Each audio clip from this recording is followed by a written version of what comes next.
Right, so we're discarding all of these poorly performing children down here. And if we just focus on the top half of these panels, we can see on average HyperNeat is producing much better children. You'll also notice that the spread or the difference in heights among HyperNeat, the HyperNeat solutions, is much broader than the narrow range for neat. Can anyone see why that tends to be the case?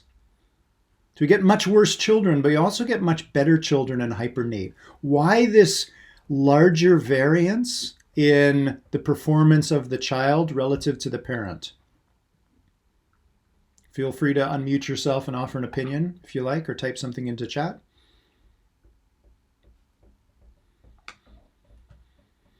In this case, we're just looking at mutations. We're not looking at crossover. We're just looking at one CPPN parent producing one CPPN child. And the child's speed tends to be much more variable compared to neat.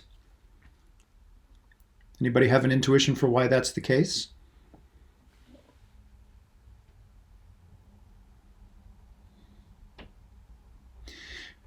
Let's go back and have a look at a CPPN for a moment.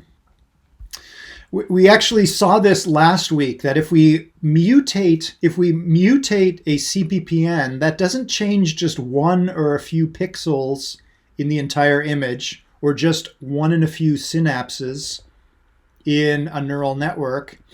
A local mutation, something that occurs in just one part of the CPPN, has a non-local effect on phenotype. It can make broad changes across all the pixels or across all the weights.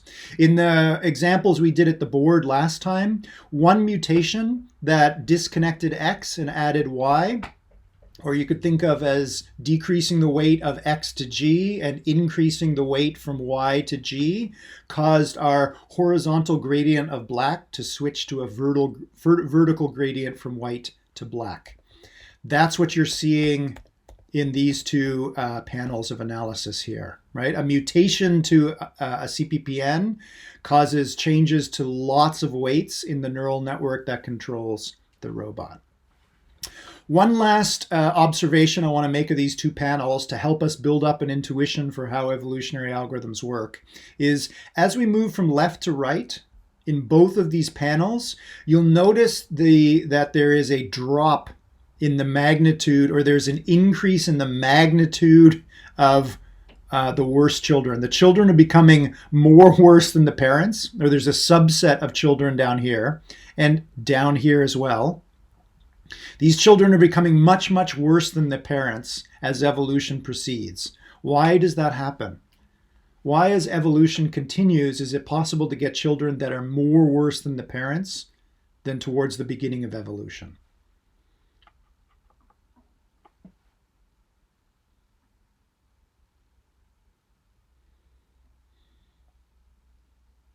Any ideas?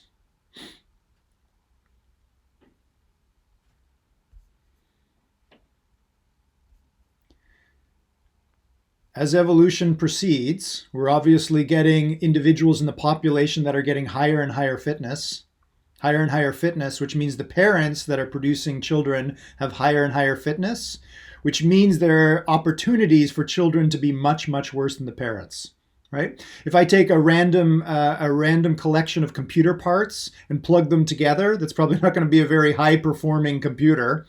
If I somehow measure the fitness of this randomly put together computer, fitness is going to be low. If I make a change to those parts, it's not going to be much of a drop in fitness.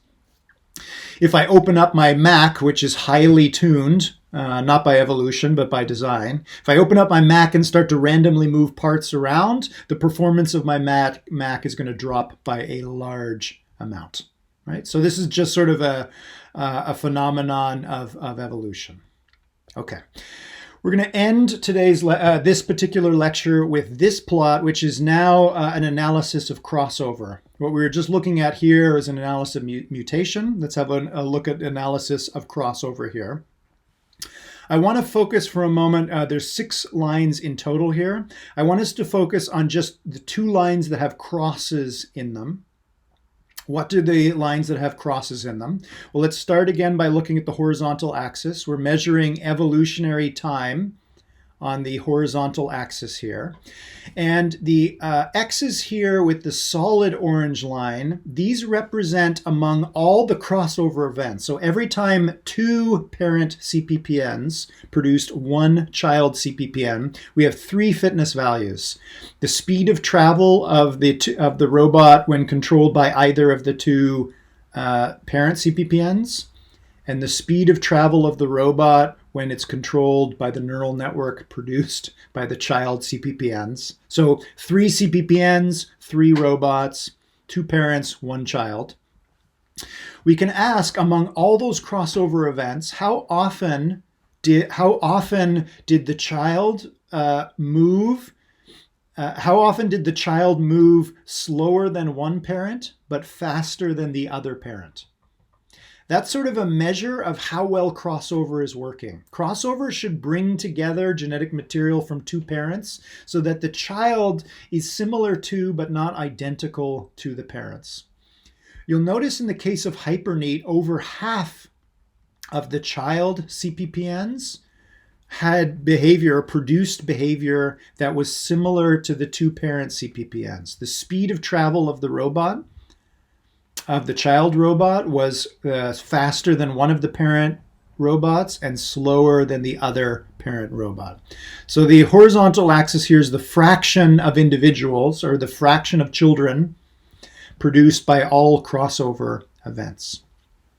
If we look at the other line marked by X's with the dashed line, this is FT-neat. So this is all of the children that are produced by crossover in fixed topology neat.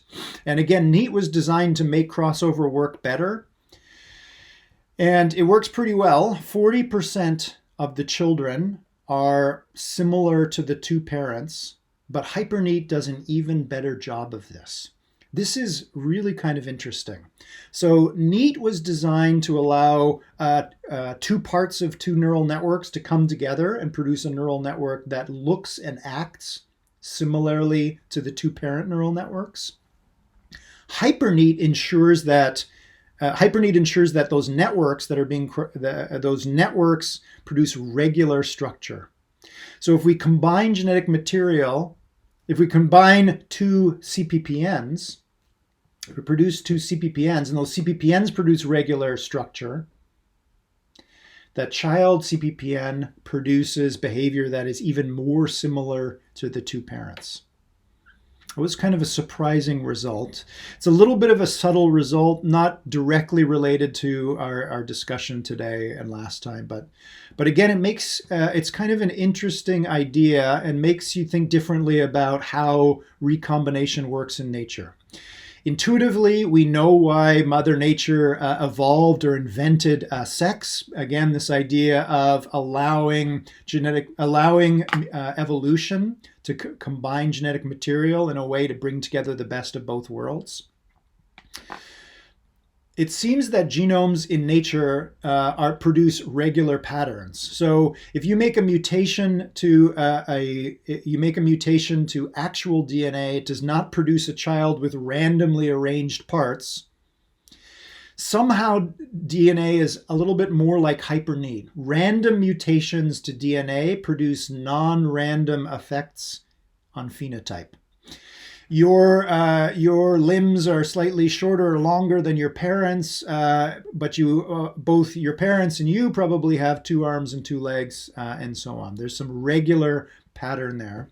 One of the interesting things I think about evolutionary algorithms and evolutionary robotics is that often, while our goal is to make better machines, it often sort of gives back to biology. It suggests new questions that we could ask about how biology or how evolution works in nature.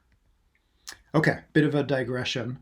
Let's return to our subject at hand, which is open challenges in the field. And in our last half hour, we're going to start talking about the reality gap, crossing the reality gap.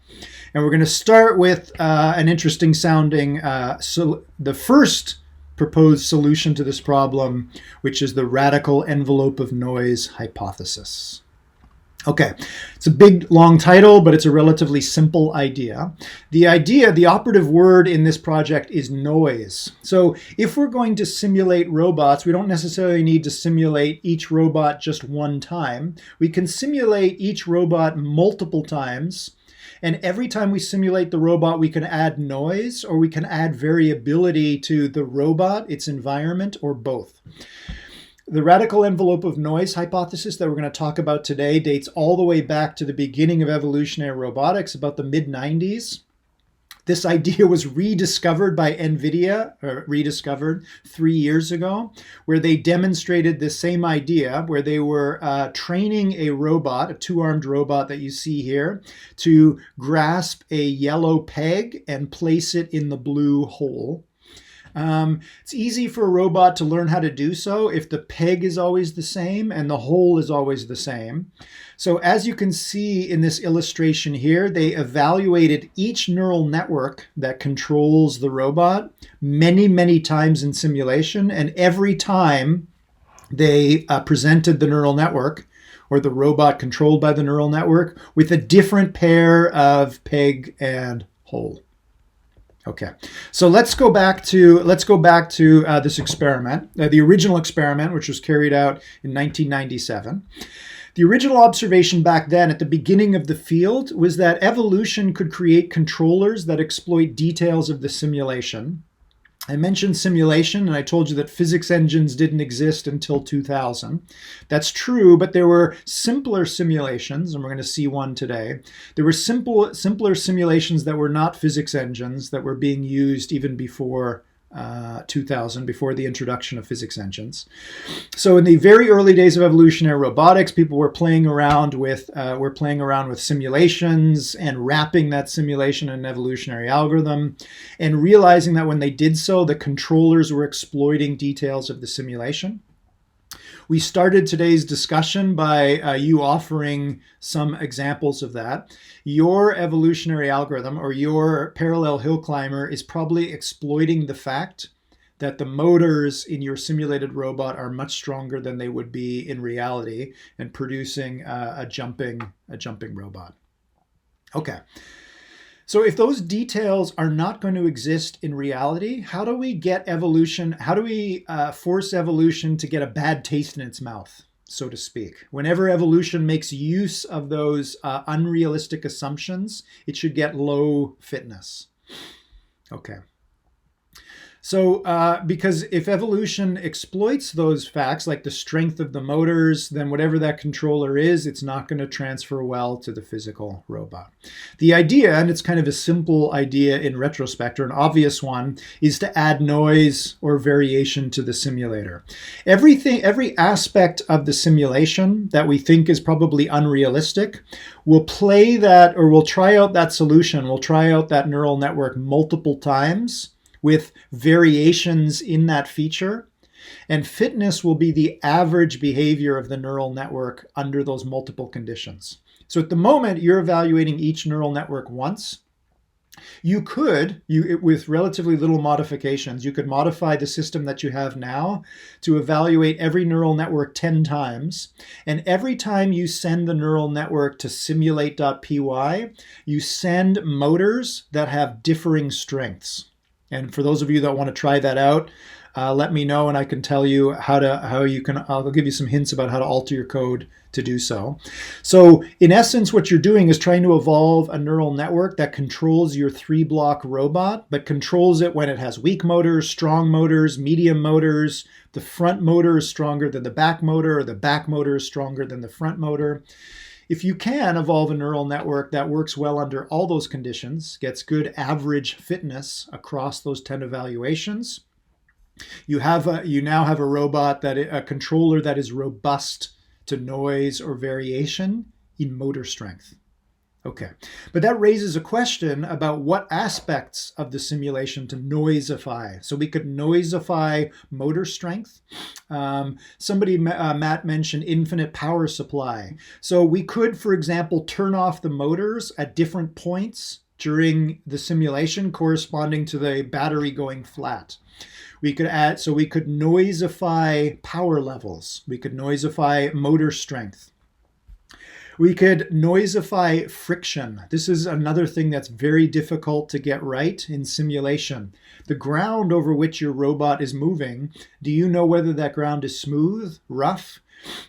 What is the right way to simulate the friction of the robot when it's in contact with the ground? What about the mass distribution of the robot? At the moment, the mass distribution of your robot is perfectly symmetric, but that may not be true in reality. There are other aspects of joints and sensors and motors that you could also noisify.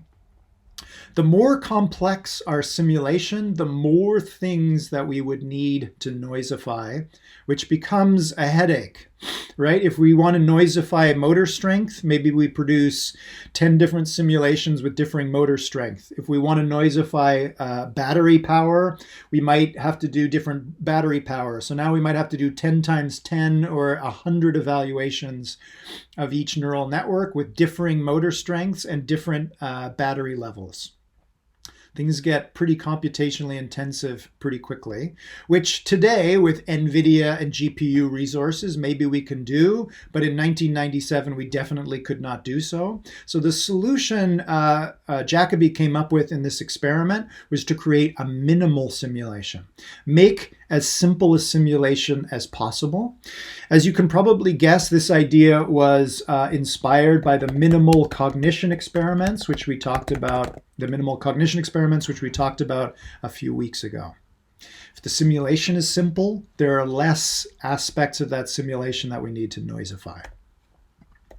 Okay.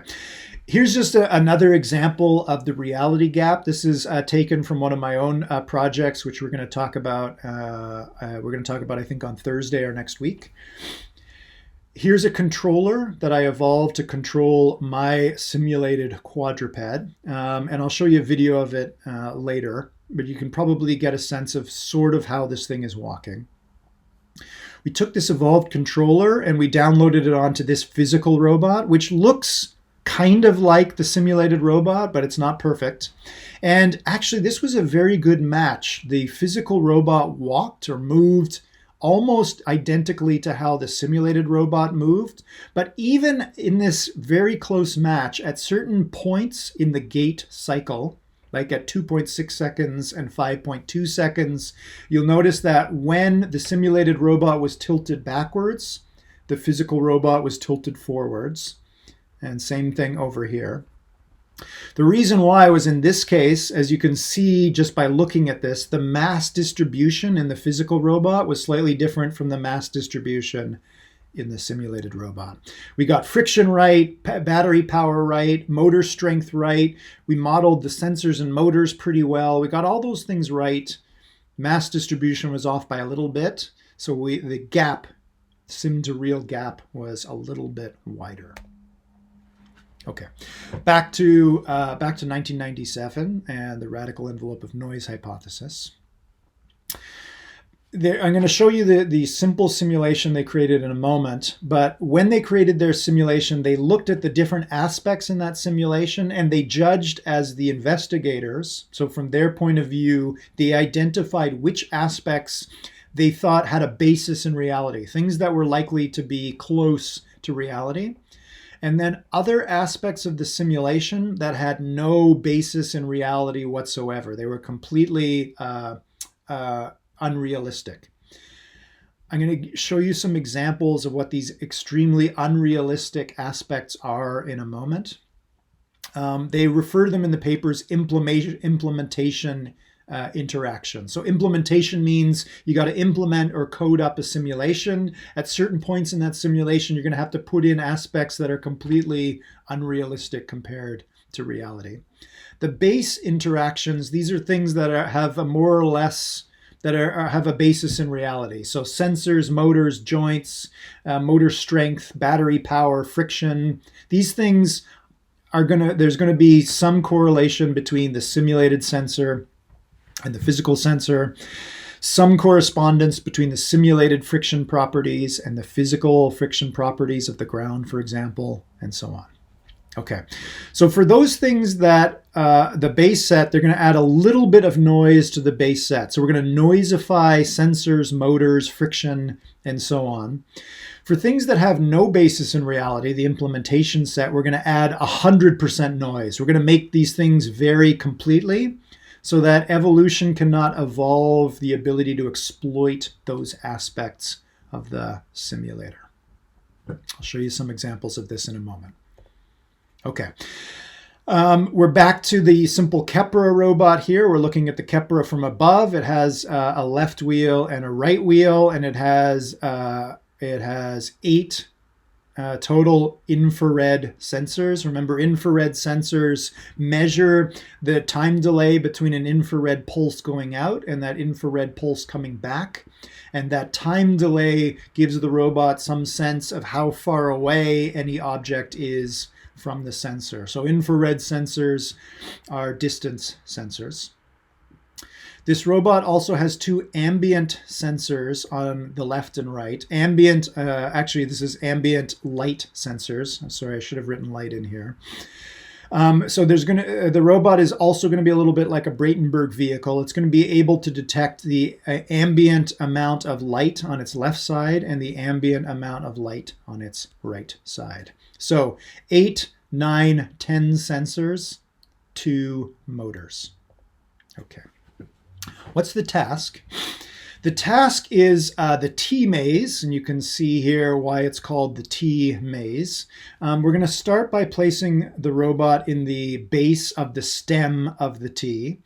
And the robot is going to start moving around, and if the robot starts to move up the stem of the T, if it gets to the midpoint in the stem, we're going to turn on a flashlight from either the right side or the left side, and the robot is going to detect that light source as it passes that light source by. Assuming the robot continues moving up the stem, at some point it's going to get to the junction, and when it gets to the junction here, we're going to assume it can no longer sense the light. Either we've turned off the flashlight, or there's a little aperture here, and we're shining the light into this tunnel. By the time the robot gets here, it's in complete darkness, and the robot needs to turn to the right if it saw light on the right before, and it needs to turn to the left if it saw light on its left side. The T maze is a very old experimental method from animal behavior. This experiment is used to measure whether animals can remember or whether animals can learn to remember things from their past. By consistently turning in the same direction at which it saw the light, that's the way that the animal tells, or the robot tells us that it remembers where it saw the light. Okay, so this task is actually designed to indicate whether the robot or the animal remembers whether there was light on its left or right side. You now know what sensors and motors this robot has. I haven't said anything about the neural network, but we're going to evolve neural networks in a moment. Those neural networks can have recurrent connections, so the robot has the ability to remember. You are all students of embodied cognition by now, and one aspect of embodied cognition is that the body can help with behavior. It's possible, in fact, for an animal or a robot to solve this task without needing to remember anything. If it exploits its body in the right way, the robot can avoid having to remember. How? Can anybody see the loophole in this experiment? How could an animal or a robot succeed at this task without having to remember which side it saw the light on?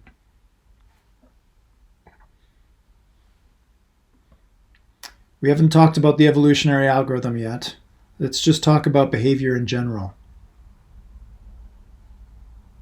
If you were put in the T maze and you wanted to try and solve this task without having to remember what side you're on, how would you do it?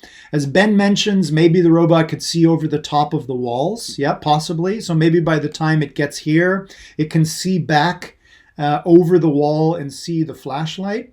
but Matt actually has the embodied cognition solution to this problem. At the moment you see the light, as Matt says, turn slightly to the side, turn slightly towards the wall at which the light is coming from, and then hug that wall as you continue. And when you get to the junction, always turn in the direction of the wall in which you're closest to. If you do that, you exploit your body, or the fact that you can move, and by using your body to alter your relationship to the world, which in this case is to alter your distance to one of the walls, you can use that interaction to solve this problem without memory. Okay, we're talking about the reality gap today. This has nothing to do with memory. This is just another reminder of how embodied cognition is important. Animal behaviorists have been using the T-maze for decades and decades, over 50 years, to test whether animals have memory or not. Maybe some of those experiments don't make sense if we think about the fact that animals are very good at exploiting their body to alter their relationship with the world to get the job done. Okay. All right. So what are we going to use for fitness? Here's our fitness function. So in our fitness function, we're going to measure for every neural network we drop in the robot. We're going to measure D1. How far up the stem of the T does it move? If the robot gets all the way up the stem and starts to move in the top left or the top right of the T, we'll record that distance as D2. So we're going to try and maximize D1 and D2. We want the robot to actually move up the T, and we want it to move along the top of the T. We're going to we're going to reward it for D1 and D2, and if it turned in the correct direction, we're going to give it an additional 100 points. So in this case, we're going to evaluate each neural network during evolution multiple times. We'll drop the neural network into the robot, flash the light on the right, measure D1 and D2, and give it an additional 100 points if it turned towards the right. Take the same neural network, drop it back into the robot, now shine the light on the left. And if the same neural network now causes the robot to turn to the left, it gets D1 and D2 plus, it gets another D1 and another D2 and another 100, and so on and so forth. By evaluating each neural network multiple times and using this fitness function, we hope we can evolve a neural network that will always cause the robot to turn in the right direction to where it saw the light. Okay, let's talk about the minimal simulation that was used here. It was actually very simple. They didn't even simulate a T. They simulated just 2 corridors.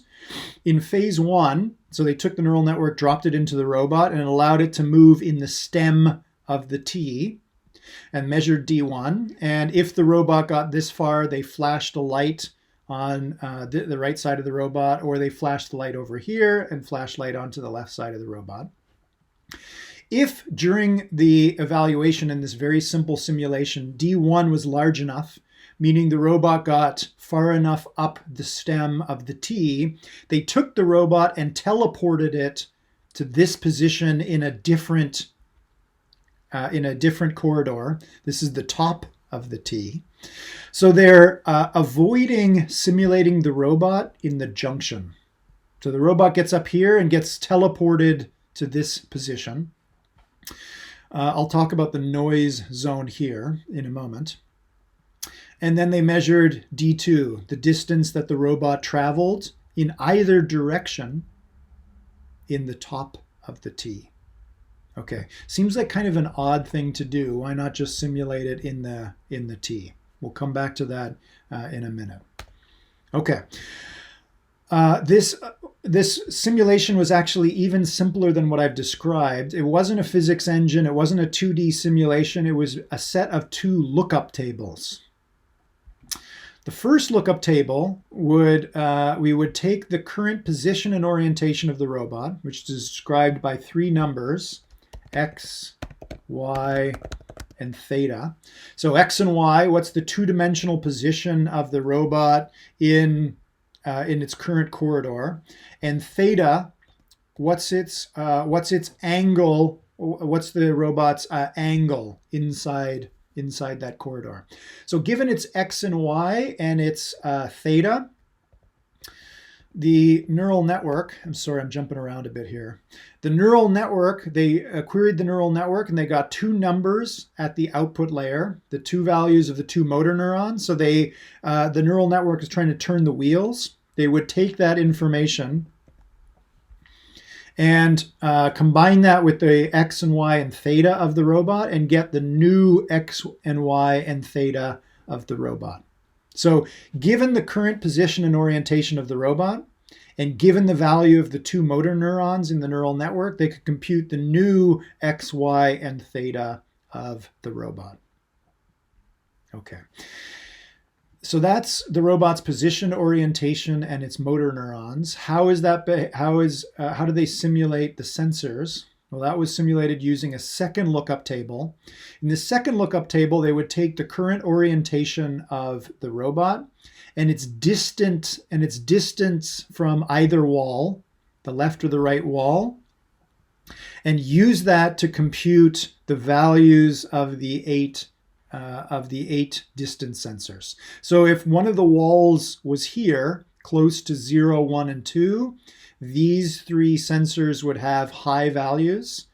And if this is the left wall and the right wall was over here, these sensors would have intermediate values, and these sensors, which are pointing down the corridor, would have very low values.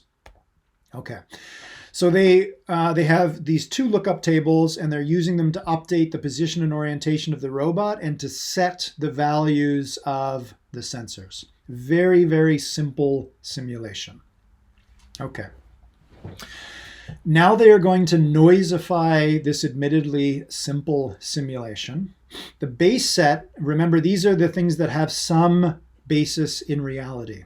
So if the motors are turning quickly, the x and y, the position of the robot, should change a lot. It's moving quickly. If the two values at the motor neuron have low values, that means the wheels are turning slowly, and x and y should only be changed a little bit. So the way in which the robot moves in response to its motor signals, that's important. So they're going to just sprinkle a little bit of noise on that. So when they get the value of the two motor neurons, and the x, y, and z, the x and y and the theta of the robot, they're going to alter those 5 numbers randomly by a small amount, which will give slightly different x, y, and thetas. So the robot is kind of it's a little bit wobbly when it's moving around in this minimal simulation. When they use the second lookup table to compute the values of the infrared sensors, they noisify those values a little bit as well. And same thing for the two ambient light sensors. The values of those light sensors are also altered randomly by a small amount.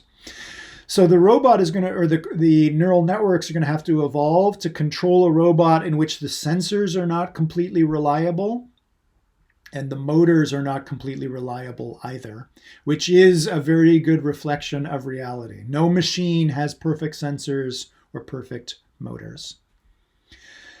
Now let's have a look at the implementation set. So these are aspects of the simulation, or aspects of the implementation of the simulation that have no basis in reality. In this case, that is how the infrared sensors are going to behave when the robot is in the T-junction. So let's go back and imagine the robot sitting in the junction of the T. We have these 8 infrared sensors that are sending out infrared pulses, and those sensors are trying to record the time of return of those IR pulses. But those infrared pulses are bouncing around. There are edges and corners and odd reflections. There may be actual reflections. So the time of flight, the time it takes for a pulse to leave a sensor and for some pulse of infrared light to come back, that is no longer a good reflection at all of distance. In a complex environment like this, a pulse that's sent out by one sensor might actually be detected by another sensor. another infrared sensor, and vice versa. So imagine a sort of a machine gun that's spraying out a bunch of bullets, and those bullets are ricocheting off a whole bunch of different walls. It's chaos when the robot is in this junction. So we are not even going to bother simulating the sensors or even the robot's movement in this junction. That's why they got rid of the junction altogether and only simulate the robot in the stem and in the top of the T. When if one of the neural networks gets the robot from phase 1 to phase 2, the robot travels sufficiently far up the stem so that it's teleported into the T.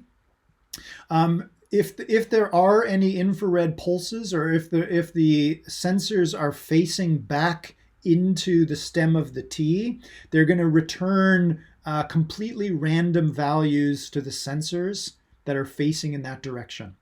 If the robot is sitting up here in the top center of the T and it turns around so it's facing back down through the stem of the T, those front infrared sensors are now going to receive completely random values.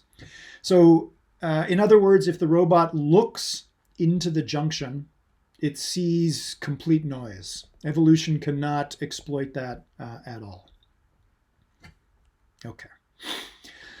They also noisified some other aspects of the simulation. So as we mentioned, when we evaluate the neural network, sometimes the light comes from the left, sometimes the light comes from the right. They simulated the robot in corridors with different widths.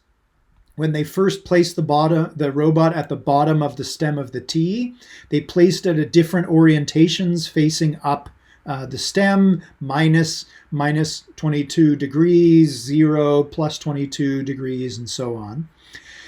They also varied the length of the light zone. So as the robot is moving up the stem, we're going to assume that there is a window that opens in one of the walls and light shines in through that window. The width of that window, or the light zone, is also varied. The length of the corridor, the length of the stem, is also varied. So they're evolving these neural networks to try and be robust to lots of different things in its environment. When we started this course, I mentioned that the Greek philosopher Heraclitus over 2,000 years ago said, "Man never enters the same river twice." This is the modern version of that. The Kepra never enters the same T-maze twice. Every situation is slightly different from the robot's perspective. Okay. Here's the neural network. This is not too different from anything we've seen before. They enforced bilateral symmetry. So we saw that when we saw the evolution of bipeds walking down declined planes. We've seen it a couple other times. So they're going to evolve just weights for one half of the synapses. And for the weight of this synapse is going to get exactly the same weight as this synapse. Whatever the weight is of this synapse, it's going to be equal to the weight of this synapse, and so on. Okay, here's our 1, 2, 3, 4, 5, 6, 7. Sorry, 1, 2, 3, 4, 5, 6, 7, 8. They missed 2 of the infrared sensors in the back here. There's a little bit of an error in this image. Anyways, we have our infrared sensors, our 2 ambient light sensors, and our 2 motor neurons. Here is one evolved neural network where evolution has found positive weights for these synapses. Positive weights correspond to excitatory synapses. Evolution has found negative values for all the other synaptic weights, which are therefore inhibitory synapses. And in this case, they were also evolving the thresholds for the activation functions in these neurons, which you can see actually written down here. This neural network evolved to remember which side the light was flashed on. It does not evolve the trick that Matt identified, which is move towards the wall in which the light shone from.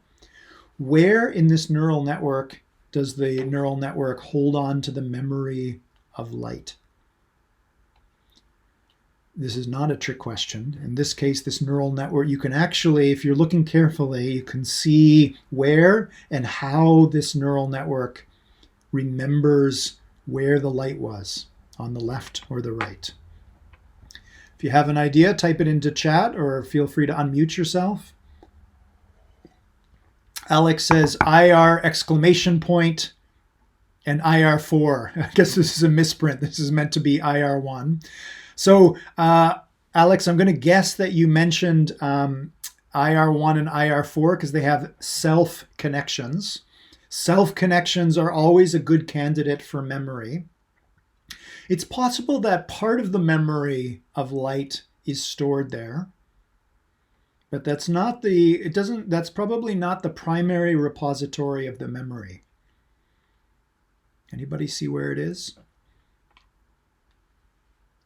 So you know where the initial sensation of light is coming from. Ambient light sensor 0 on the left, and ambient on the left and ambient on the right. That's where the difference in light levels originally comes in. How does the robot hold on to that memory? How does it remember that there was more light on the right than on the left? Anybody have an idea?